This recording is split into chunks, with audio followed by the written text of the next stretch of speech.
पढ़ेंगे alpha alpha scattering experiment के बारे में थोड़ा और जानते हैं। तो मैं एक बार फिर से बनाता हूँ डायग्राम।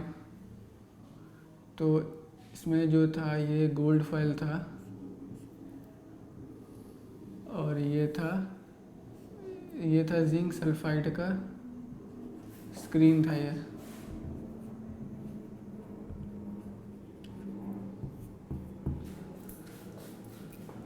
और यहाँ पे था एक रेडियो एक्टिव एलिमेंट था।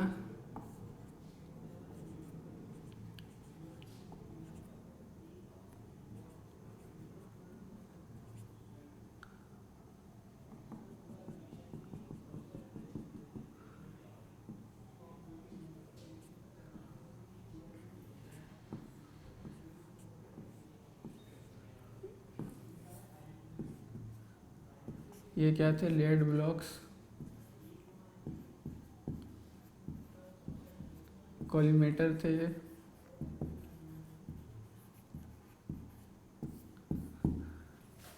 ठीक है, तो ये था रेडियो एक्टिव एलिमेंट। इससे अल्फा पार्टिकल निकल रहे थे और ये कॉलीमेटर क्यों लगाया था? क्योंकि जो साइड में से अल्फा पार्टिकल्स निकले वो अब्जॉर्ब हो जाएं, जो स्ट्रेट जा रहा है वही बचे इसमें। और ये गोल्ड फॉयल था, इसकी थिकनेस काफ़ी कम थी, मतलब 10⁻⁻⁷ मीटर की ऑर्डर की थी। तो काफ़ी पतला थिकनेस बनाया गया था। इसमें गोल्ड ही क्यों चुना गया था? क्योंकि गोल्ड को हम थिन लेयर ऑफ शीट बना सकते हैं, मतलब गोल्ड बहुत ही मेलिएबल होता है, तो इसलिए गोल्ड को चुना गया था। तो 10⁻⁷ मीटर की ऑर्डर की शीट बनाई गई थी, थिन फॉयल एकदम। और इसमें फिर अल्फा पार्टिकल को किया गया था। और ये जिंक स्क्रीन पे जहाँ जहाँ पे स्कैटर हो रहे थे वहाँ पे ब्राइट हो रहा था, चमक रहा था। और तो ये एक्सपेरिमेंट था गीगर एंड मार्सन का। तो उसके बाद इसमें एक्सपेरिमेंट में पाया गया कि जो most of the alpha particles हैं जो यहाँ से निकल रहे हैं, तो वो सीधे स्ट्रेट जा रहे हैं, मतलब ज़्यादा डॉट्स यहाँ बन रहे हैं, ब्राइट डॉट्स सीधे यहाँ सेंटर में। ठीक है, और जो डिफ्लेक्शन है 1 डिग्री से ज़्यादा, वो बहुत कम की हो रही है। मतलब मोस्टली यहाँ सेंटर पे हैं और कुछ एक डिफ्लेक्ट कर रहे हैं 1 डिग्री से ज़्यादा। तो यहाँ एक पॉइंट लिख देता हूँ पॉइंट वाइज कि most of the alpha particles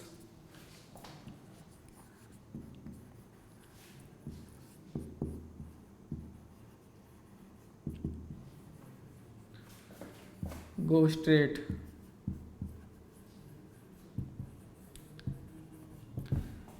दूसरा पॉइंट है कि सम नहीं, मतलब वेरी फ्यू, मतलब लेस देन 0.15%, लेस देन 0.15% जाते हैं ग्रेटर देन 1 डिग्री। 1 डिग्री से ज़्यादा डिफ्लेक्शन होती है, लेस देन 0.15%, मतलब बहुत कम। और थर्ड पॉइंट है इसमें इम्पोर्टेंट कि 90 डिग्री से ज़्यादा, 90 डिग्री ऐसे लिखो कि एक में 8000 में एक जो है, 8000 में एक अल्फ़ा पार्टिकल्स 90 डिग्री से ज़्यादा डिफ्लेक्ट हो रहे हैं। तो ये एक्सपेरिमेंट के बाद ये उनका ये रिजल्ट्स आया कि जो most of the alpha particles हैं, मतलब ऑलमोस्ट सारे वो स्ट्रेट जा रहे हैं, और उसमें से इतने लेस देन 0.15% है जिनकी डिफ्लेक्शन 1 डिग्री से ज़्यादा हो रही है, मतलब 1 डिग्री इधर 1 डिग्री ऊपर। और 90 डिग्री से ज़्यादा तो बहुत कम, 8000 में एक अल्फ़ा पार्टिकल जा रहा है जो 90 डिग्री से ज़्यादा डिफ्लेक्ट कर रहा है। तो अब इसमें यह भी पाया गया था कि जो कुछ एक अल्फ़ा पार्टिकल जो है, मतलब बहुत ही कम, वो सीधा वापस रिफ्लेक्ट हो जा रहा है, मतलब 180 डिग्री। मतलब वो ऐसे जा रहा है, सपोज यहाँ पे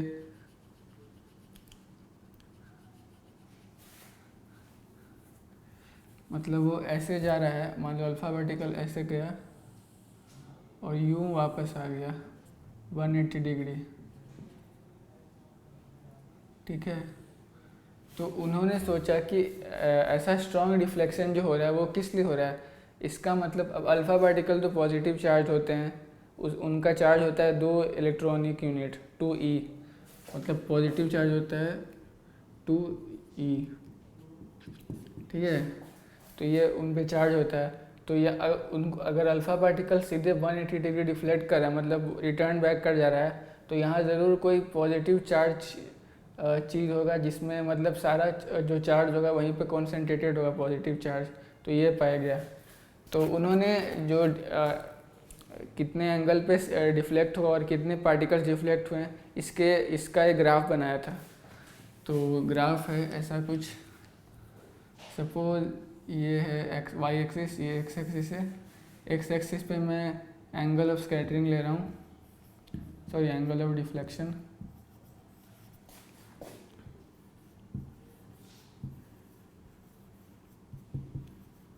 ठीक है, और इधर मैं ले रहा हूँ नंबर ऑफ अल्फ़ा पार्टिकल्स।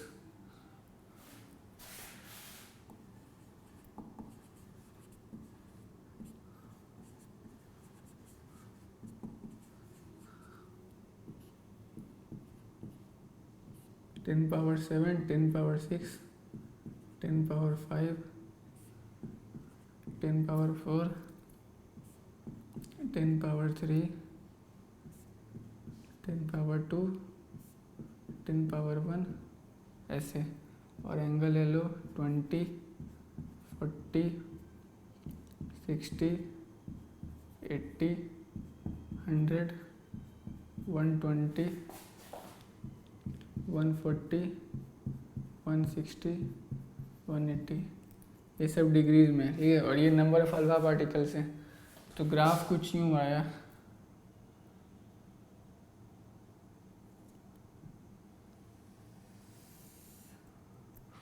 ऐसा कुछ ग्राफ है। तो यहाँ देख सकते हैं most of the alpha particle जो हैं वो काफ़ी कम, मतलब सीधा स्ट्रेट चले गए 10 पावर 7, और 90 डिग्री पे देखिए काफ़ी कम, मतलब 10 या उससे कम। तो ये था उनका ग्राफ कितने अल्फ़ा पार्टिकल्स हैं और कितना वो डिफ्लेक्ट हो रहे हैं। तो most of the particle straight चले गए, ये उन्होंने रीडिंग ली। तो ये ग्राफ था। चीज़ तो साफ़ हो गई कि जो न्यूक्लियस है उसका सारा पॉजिटिव चार्ज सेंटर पे कॉन्सेंट्रेटेड है और बहुत ही टाइटली है, मतलब एक ही जगह कॉन्सेंट्रेटेड है। और अल्फ़ा पार्टिकल्स जो हैं मतलब इसलिए बहुत छोटी सी जगह में कॉन्सेंट्रेटेड है, तो most of the alpha particle straight चले गए। और डिफ्लेक्ट जो हो रहे हैं 1 डिग्री से ज़्यादा वो भी बहुत कम लो हो रहे हैं, और 90 डिग्री से ज़्यादा तो बहुत कम, 8000 में 1 हो रहे हैं। और इसके बाद ये पता चला कि जो अगर डिफ्लेक्ट हो रहा है, अगर कुछ पार्टिकल्स 180 डिग्री से वापस रिटर्न बैक हो रहे हैं, तो उसके लिए जो वहाँ पॉजिटिव चार्ज है वह बहुत ही मतलब लार्ज क्वांटिटी में एक जगह कॉन्सेंट्रेटेड होगी। तो ये पता चला। इसमें एक और बात पता चला कि न्यूक्लियस का जो साइज़ है, न्यूक्लियस का जो साइज है वो 10 पावर -15 के ऑर्डर का निकला। मीटर क्यूब होगा वॉल्यूम, ठीक है। और एटम का जो साइज था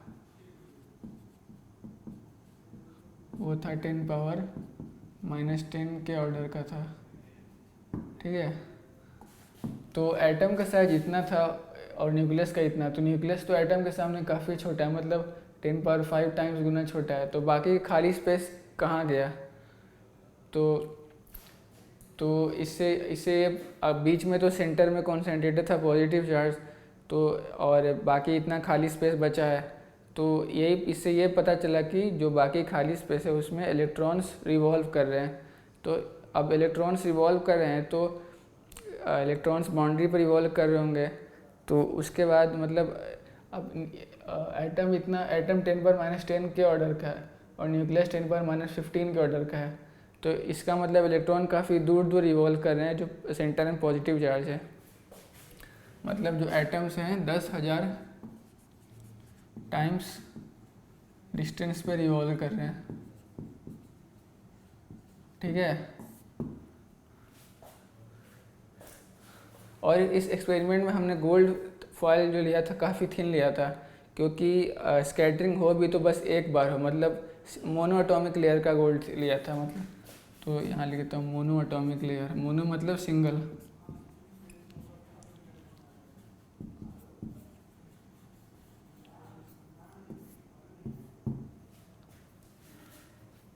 तो ये था। अब हम निकालेंगे फोर्स बिटवीन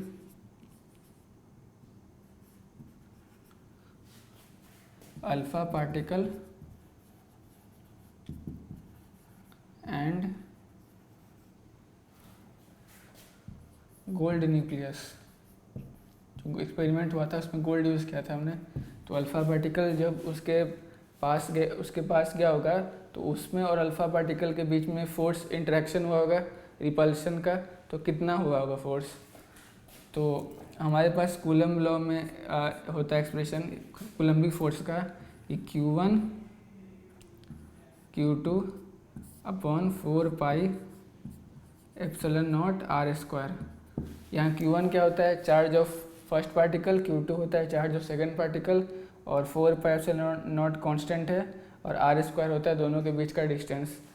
तो इसकी वैल्यू हो जाएगी अल्फ़ा पार्टिकल पे कितना चार्ज है 2e, ठीक है, और गोल्ड न्यूक्लियस पे है Ze, और Z क्या है यहाँ पे, गोल्ड का एटॉमिक नंबर, ठीक है, और ये 4 पाई एप्सिलॉन नॉट कांस्टेंट है, और R² हो गया न्यूक्लियस के सेंटर से उस अल्फ़ा पार्टिकल के सेंटर का डिस्टेंस।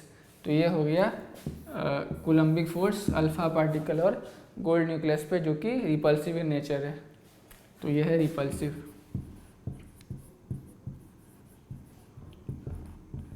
ये हो गया।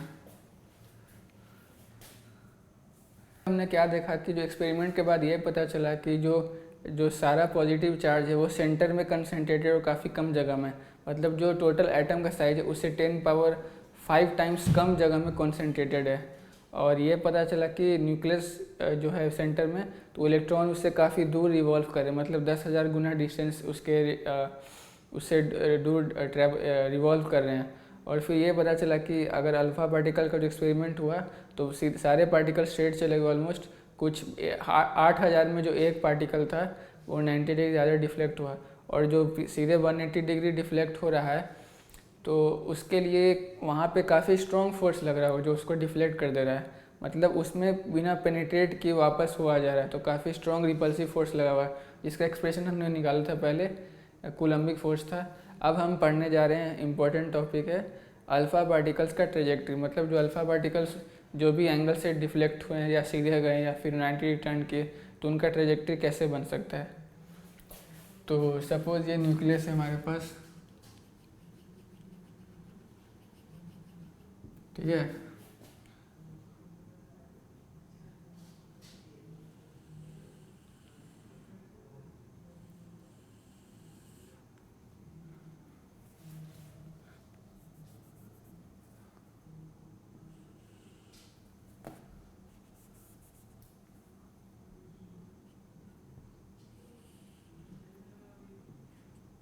ये 180 डिग्री वाला पार्टिकल है, सॉरी थोड़ा नीचे बनने का,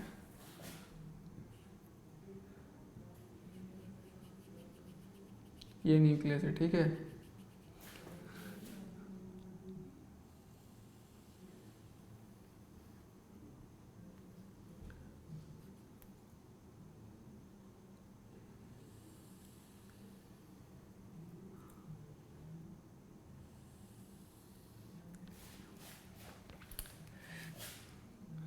तो ये हो गया। तो ये अल्फ़ा रेज हैं 4 तरह के, इनका डिस्टेंस ये है, तो एक 180 डिग्री रिफ्लेक्ट हो रहा है सीधे, ये इसका डिफ्लेक्शन हो रहा है कुछ ऐसा हो रहा है, इसका डिफ्लेक्शन उससे कम हो रहा है, और ये सीधे अनडिवेटेड जा रहा है ये वाला, ठीक है। तो ये ट्रेजेक्ट्री मिला ऐसा। तो ये देखिए ये सीधे इस पे इसके हेड टू हेड जा रहा है, तो ये सीधे रिफ्लेक्ट बैक हो गया 180 डिग्री पे, ये वाला अल्फ़ा पार्टिकल। और तो ये जो डिस्टेंस है इसके नॉर्मल, जैसे कि इसको मैं एक्सटेंड करता हूँ इसके सेंटर लाइन को, तो ये वाला जो डिस्टेंस है इसको हम लोग b बोलते हैं, इसको बोलते हैं इम्पैक्ट पैरामीटर।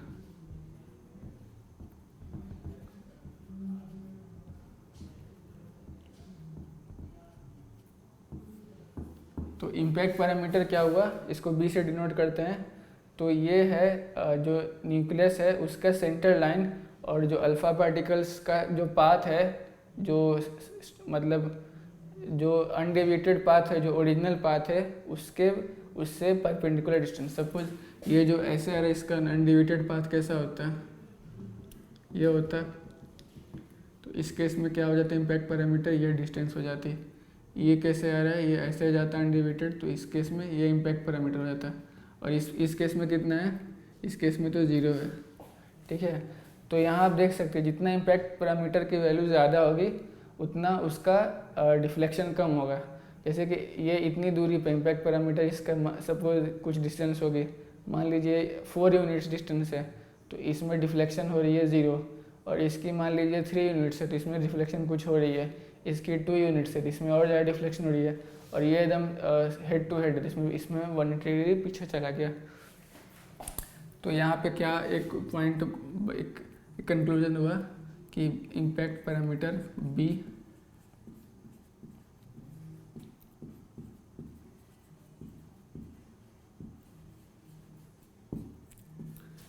इम्पैक्ट पैरामीटर जितना बढ़ेगा इंक्रीज, उतना एंगल ऑफ डिफ्लेक्शन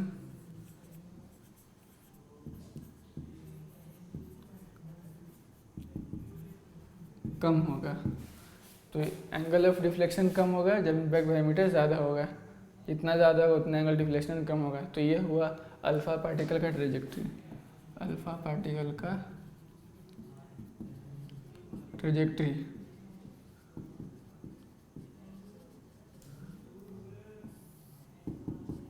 ठीक है, तो इसमें एक और टर्म है, जैसे कि ये जो अल्फ़ा रे है, ये वाला जो 180 डिग्री डिफ्लेक्ट हो रहा है, तो ये न्यूक्लियस के कुछ एक पर्टिकुलर डिस्टेंस जो सबसे क्लोजेस्ट होगा इसके सेंटर से और ये अल्फ़ा पार्टिकल से, उस पे जाके वो वापस रिटर्न बैक हो गया हुआ।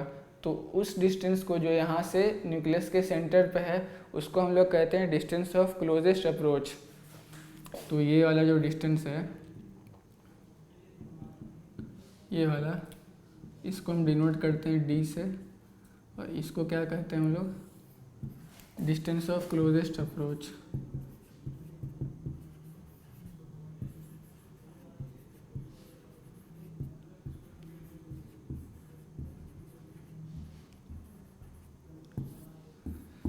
तो जो 180 डिग्री जो डिफ्लेक्ट हो रहा है वापस, जो अल्फ़ा पार्टिकल, तो वो एक पर्टिकुलर डिस्टेंस पे आके वापस पीछे जा रहा होगा। तो उस पर्टिकुलर डिस्टेंस जो उसके सेंटर से हम लोग मेज़र करें न्यूक्लियस के, उसको डी से डिनोट करते हैं, हम बोलते हैं डिस्टेंस ऑफ क्लोजेस्ट अप्रोच। तो इससे हम एस्टिमेट कर सकते हैं न्यूक्लियस के रेडियस साइज़ के बारे में। सपोज एक क्वेश्चन है हमारे पास कि distance of closest approach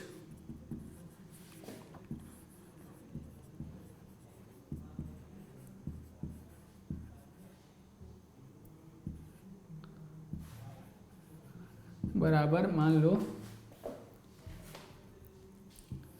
6 units है। ठीक है, तो पूछ रहा है रेडियस ऑफ न्यूक्लियस क्या हो सकता है।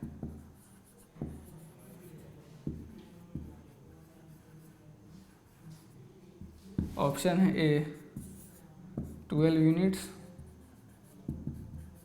बी 9 यूनिट्स, सी 7 यूनिट्स, या डी 4 यूनिट्स। ठीक है, अब ये क्वेश्चन है कि जो क्लोजेस्ट अप्रोच है अल्फ़ा पार्टिकल का न्यूक्लियस के सेंटर से, वो डिस्टेंस है 6 यूनिट्स। ठीक है, तो हमसे पूछता है कि न्यूक्लियस का रेडियस क्या हो सकता है। तो अब ये डिस्टेंस 6 यूनिट्स होगी, तो इसमें देखने की बात यह है कि न्यूक्लियस का जो रेडियस होगा उस डिस्टेंस से तो कम ही होगा, क्योंकि अगर मान लीजिए ये न्यूक्लियस है और यहाँ से अल्फ़ा पार्टिकल रिटर्न बैक हो जा रहा है, यहाँ से आया और रिटर्न बैक हुआ इस डिस्टेंस से, सेंटर से हमने मेजर किया है, तो इस डिस्टेंस से तो इसका रेडियस हमेशा कम ही होगा ना। ठीक है, तो इस क्लोजेस्ट डिस्टेंस अप्रोच से इसका रेडियस तो हमेशा कम ही होगा। ठीक है, तो यहाँ पे क्लोजेस्ट डिस्टेंस 6 है, तो इससे कम कौन सा है, 4 यूनिट्स। तो आंसर हो जाएगा 4 यूनिट्स। तो ये हो गया, इससे हम एस्टिमेट कर सकते हैं किसी एक्सपेरिमेंट में क्लोजेस्ट डिस्टेंस अप्रोच निकाल के उस न्यूक्लियस का रेडियस साइज़ क्या है। तो ये हो गया।